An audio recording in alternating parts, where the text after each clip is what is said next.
कि जब तक हम पढ़ेंगे लिखेंगे नहीं, जब तक हम बाबा साहब की शिक्षाओं के ऊपर चलेंगे नहीं, क्योंकि बाबा साहब ने जो काम किया और उसको ही महर्षि वाल्मीकि जी ने किया कि जैसे उन्होंने सीता जी को भी शरण दी, लव कुश का जन्म वहाँ हुआ, तो इसका मतलब वो दयावान थे और उन्होंने उनको सभी प्रकार की शस्त्र विद्या में निपुण किया, तो वो योद्धा भी थे। तो इसका मतलब है, मैंने अभी बच्चों को बताया कि सभी को शिक्षित होना है, क्योंकि इनके हाथ में कलम है और कलम।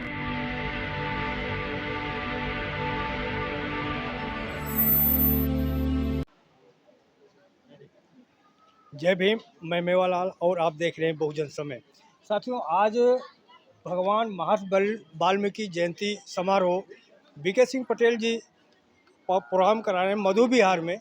तो इनका संस्था का नाम है श्री ज्ञान गंगोत्री विकास संस्था। तो मैं आज इनसे जानूंगा कि आखिर जो महर्षि वाल्मीकि की जयंती ये लोग मना रहे हैं, इनसे इन्होंने क्या प्रेरणा लिया है। जैसा कि उनके आप फोटो देखेंगे तो उसमें उन्होंने लिखते हुए कलम का उसमें दिखा रखा है। तो जब सबसे पहले अगर वाल्मीकि को देखते हैं तो सबसे पहले आपके मन में क्या आता है? सर, सबसे पहले आपको जय भीम। जय भीम, नमो बुद्धाय, जय भारत।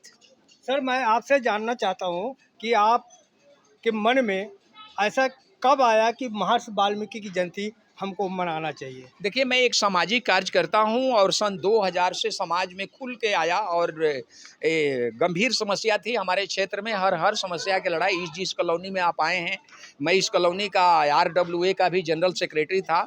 सभी लोग मुझे जानते हैं। इसके बाद जो है सन 2000 में मैंने श्री ज्ञान गंगोत्री विकास संस्था नाम करके एक संस्था का जो है स्थापना किया, जिसके सहारे मुझे 2008 में प्लेटफार्म मिला और भारत सरकार के सारा नियम का पूरा एक एक लाइन का मैं पालन करता हूँ। सारे सर्टिफिकेट हमारे पास होते हैं। आगे बताएं। तो मैं ये कह रहा हूँ कि आप जो श्री ज्ञान गंगोत्री विकास संस्था बनाया है, इस संस्था का काम क्या है? ये संस्था जो है, पहले तो मैंने सीनियर सिटीजन के लिए काम किया और आज भी करता हूँ। दिल्ली सरकार का समाज कल्याण विभाग एक फंड बनाया था सीनियर सिटीजन के लिए, कुछ दिन चला और 2018 से ये सरकार उसको भी बंद कर दिया।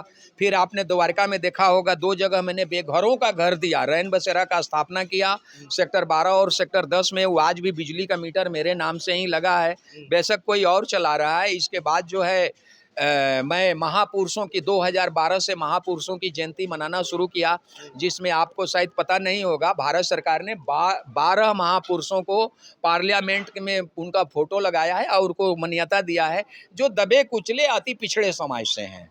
आपके संस्था में कितने लोग अभी तक ज्वाइन किए हैं?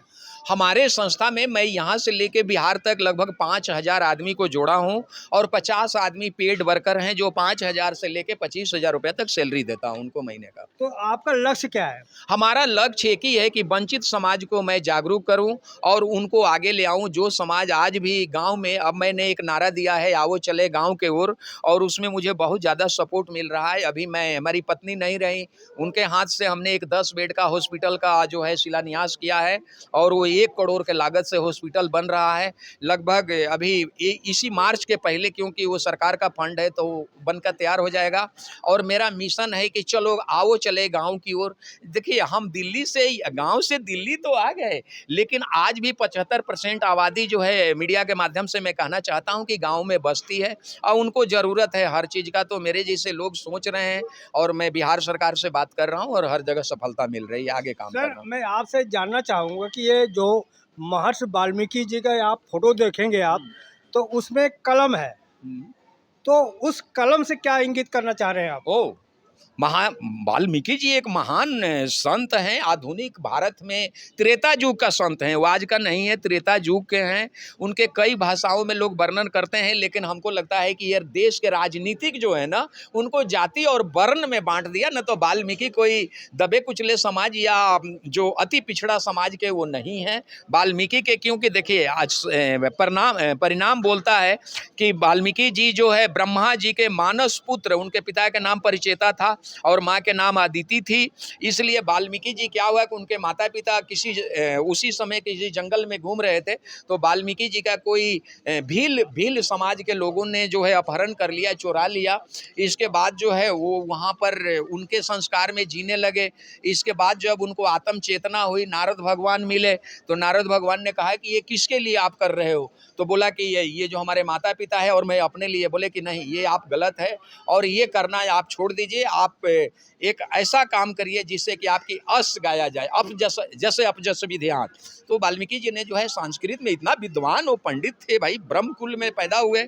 लेकिन आज राजनीतिक में चाहे किसी भी पार्टी का हो लोग, वो उनको कहते हैं ना कि ये इस समाज से हैं, और खास करके दिल्ली में या अध राज्य हरियाणा सब जगह जो है उनको जो है ये घोषणा किया गया कि ये नीचे समाज में पैदा हुए। ऐसा कुछ नहीं है।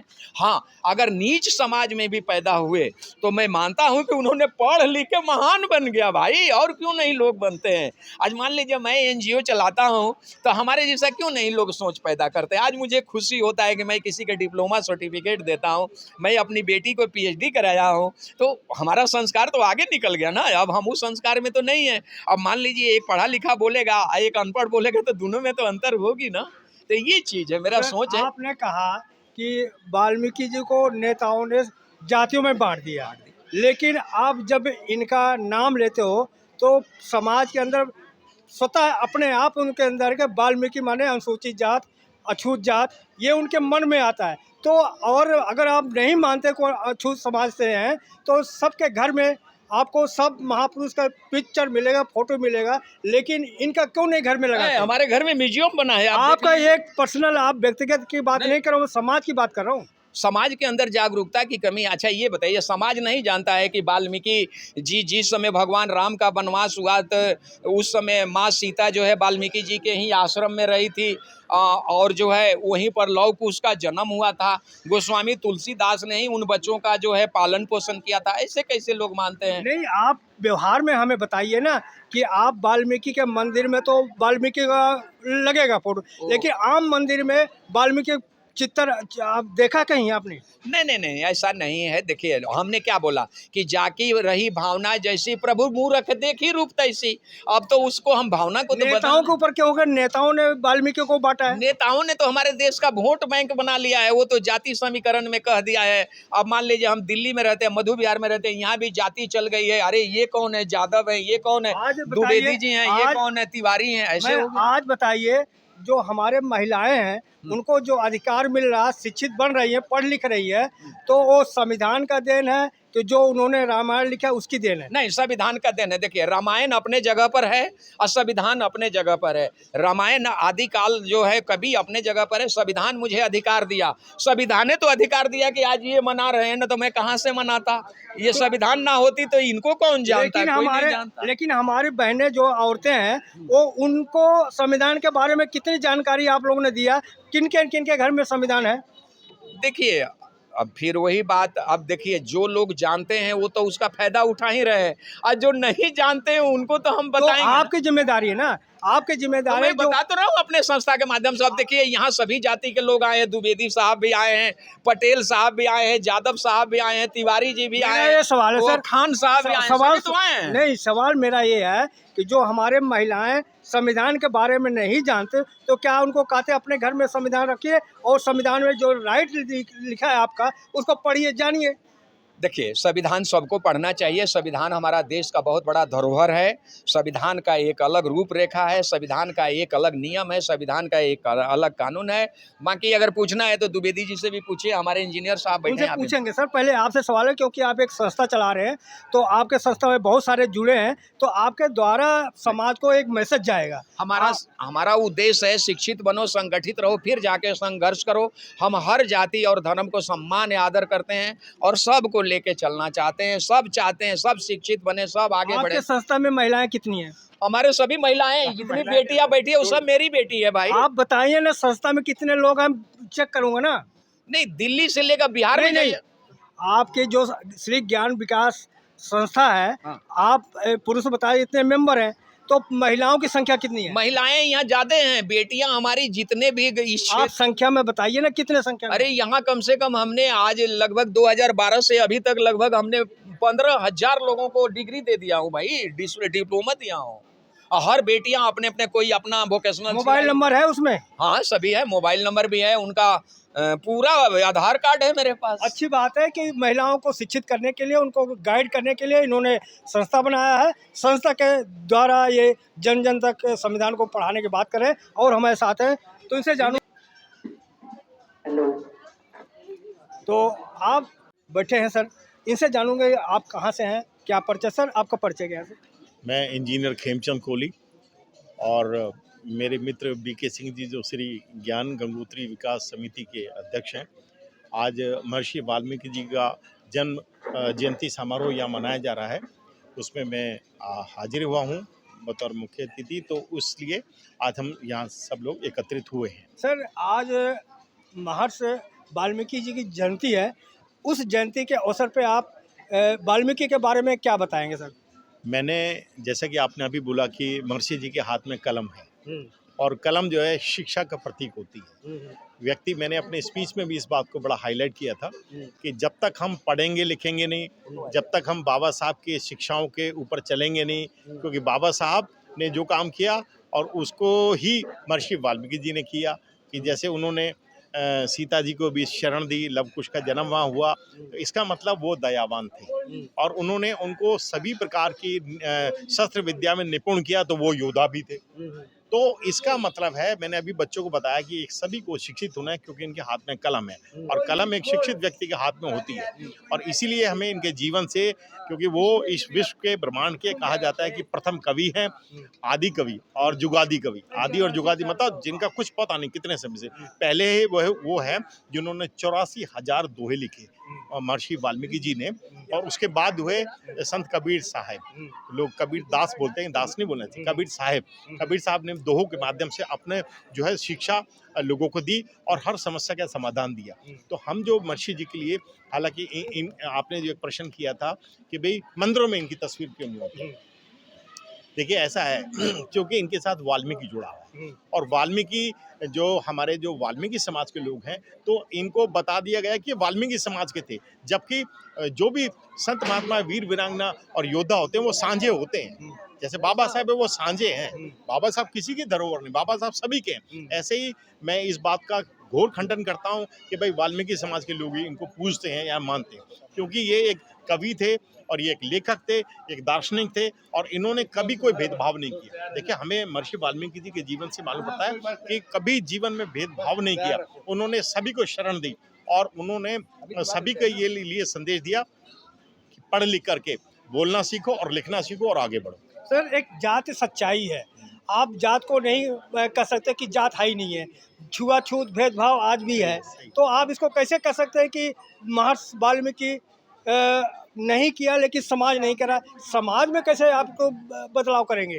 ऐसा है, आपने ये बात जो है बिल्कुल ठीक बोला, लेकिन जो हमें महर्षि वाल्मीकि जी के जीवन से जो शिक्षा हमें लेनी चाहिए वो यही लेनी चाहिए कि चूंकि बार बार मैं इस बात पे जोर दे रहा हूँ, उनके हाथ में कलम है और कलम हमें प्रेरणा देती है लिखने की, और जो व्यक्ति लिखेगा तो वो इसका मतलब पढ़ा लिखा होगा। तो हमें जीवन में उनसे शिक्षा लेनी चाहिए कि लिख के, पढ़ के और बोलने की कला और लिखने की कला और दूसरों के लिए दया होना, उनके जीवन में देखो दया का बड़ा विशेष महत्व, और एकाग्र होना। जो जब उन्होंने घोर तपस्या की तो उनके शरीर के ऊपर जो है मिट्टी जम गई, दीमक लग गई, इसलिए उनको वाल्मीकि कहा गया।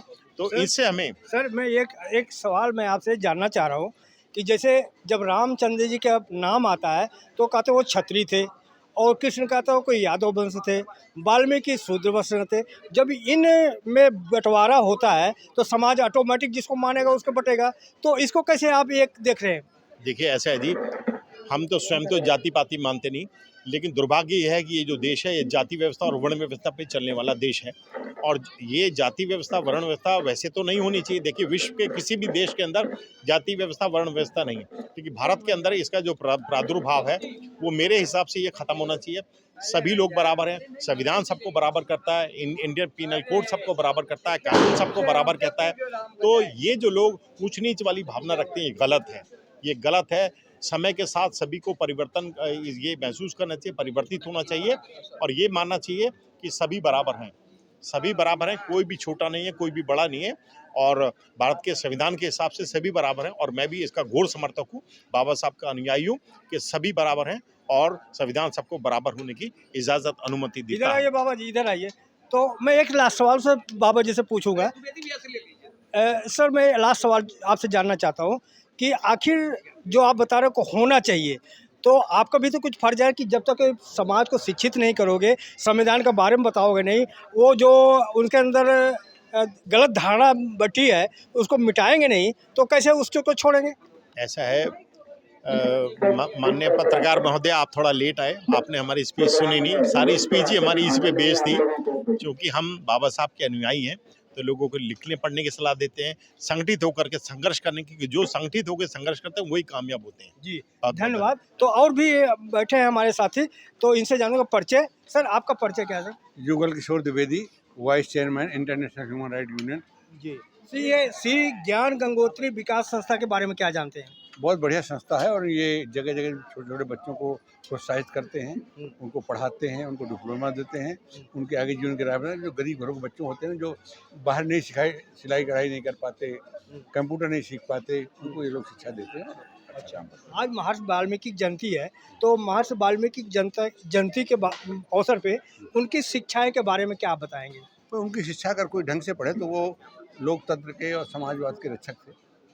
उन्होंने जो लिखा है, लेकिन हम अर्थ का अनर्थ निकालते हैं। आप नहीं, समाज अगर आपसे आपको अनुकरण करना चाहे, तो आप समाज को क्या, हमारे दर्शक को बताएंगे कि उनको ये चीज़ अनुसरण करना चाहिए? देखो, समाज को अपने ग्रंथ पढ़ने चाहिए, अपने संविधान को पढ़ना चाहिए, और जो जातवाद के नेता तैयार होते हैं ना, चाहे किसी जात को, आपने कहा ना कि आपने कहा बहुजन के नेता ही ठग रहे हैं। वो बहुजनों के नाम पे राजनीति में आते हैं और उनको लूट के खाते हैं, उनका काम नहीं करते। बहुजन से क्या मतलब समझा आपने? बहुजन दलित वर्ग है, जो एक देश में एक बहुत से लोग हैं, गरीब लोग हैं, वो बहुजन में आते हैं। सर, आपने तथागत बुद्ध का नाम तो सुना है आपने? बिल्कुल सुना है। उन्होंने बहुजन हिताय बहुजन सुखाय कहा, तो उन्होंने गरीब दलित की बात कही थी? नहीं, कहा तो सबके लिए था, लेकिन दलितों ने समझा हमारे लिए अपने लिए कहा है। कुछ लोगों ने अपना अपना बना लिया है कि हमारा है। नहीं, आपने बोला ना कि बहुजन माने दलित, तो जब बुद्ध ने ये शब्द दिया तो क्या समझ के दिया? बहुजन हिताय बहुजन सुखाय। हमें शब्दों के जाल में नहीं फंसना चाहिए, हम शब्दों के जाल में आपने फंस रहे कहा हैं। ना सर, हम शब्दों के जाल में फंस रहे हैं। आपने कहा ना सर, वर्षों द्वारा हम शब्दों के जाल में फंस रहे हैं और आप लोग शब्दों के जाल में फंसाते हैं। आप शब्दों के जाल, पड़ोसी को देखो, अपना देखो, भाईचारा देखो, पड़ोसी देखो, उसमें जात धर्म नहीं देखा जाता। कोई भी जात वात, कोई हर आदमी क्या खाना खाता, हर आदमी करता है, छुआछूत आज खत्म हो चुकी है। जी, देखो, ये धीरे धीरे खत्म होता है। देखो, जो जात प्रथा धीरे धीरे खत्म हो जाए, एकदम खत्म नहीं होगी, एकदम खत्म होगी जल आ जाएगा।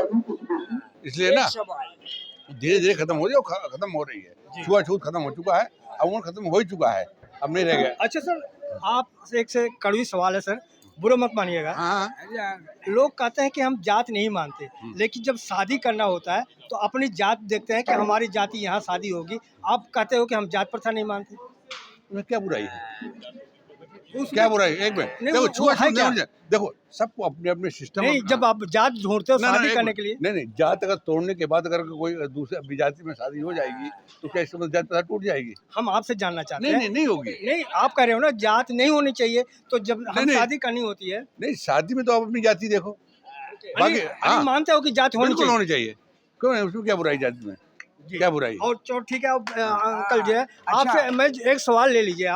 आप बताइए कि रामचंद्र जी अपने नाम के आगे सिंह नहीं लगाए, लेकिन आज लोग जो उनको राम को मानते हैं सिंह लगाते हैं, क्या कहेंगे? दशरथ भी नहीं लगाए थे सिंह। ऐसा एक चीज है, छत्री थे वो नहीं लगाए। एक सवाल, आप रामायण पढ़ते हैं, उसमें एक चौपाई है, अवगुण 60 8 सदाउर रहे, नाथ पुराण निगम बस कहीं। कौन कौन अवगुण है बताइए? अवगुण 8 अवगुण नारियों को। आज जो वाल्मीकि जयंती है, उस जयंती के बारे में, वाल्मीकि के बारे में क्या जानते हैं आप? वाल्मीकि के बारे में, अरे वाल्मीकि तो बहुत गंवार आदमी रहा, उसे राम राम कहते नहीं बना, फिर मरा मरा कह के हो गया। आप गंवार बोल रहे हैं? मरा ब्रह्म समाना हो गया वाल्मीकि।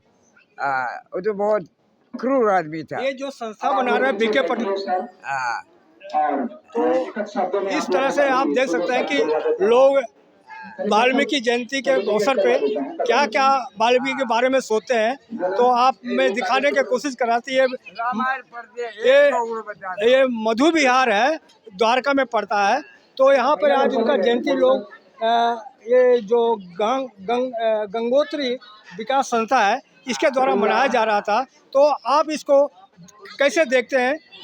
और मैं यही ख़त्म करना चाहूँ, और लोग बैठे हैं उनसे जानूंगा कि आखिर वाल्मीकि जयंती के अवसर पर आए हैं। तो सर मैं आपसे जानना था आपका परिचय क्या है? मैं डॉक्टर विंसेंट एक्का हूँ। मैं इंडियन सोशल इंस्टीट्यूट में एक सोशल साइंटिस्ट के रूप में काम करता हूँ। अगर आपको लगता है कि हमारा काम बहुजन समाज के लिए महत्वपूर्ण है तो आप हमें आर्थिक सहयोग के लिए सीन दिखाए गए QR कोड स्कैन और फोन पे और गूगल पे और UPI और बैंक अकाउंट में कर सकते हैं। फोन पे, गूगल पे 9250529129, UPI 9250529129@YBL। Bank account state bank of India AC 1042994628, IFSC code SBIN 00066563। आपका छोटा से छोटा सहयोग समाज और हमें और मजबूत करेगा, जिससे हमें बहुजन पत्रकारिता में और निष्पक्ष बनाने में मजबूत करेगा। जय भीम, जय भारत।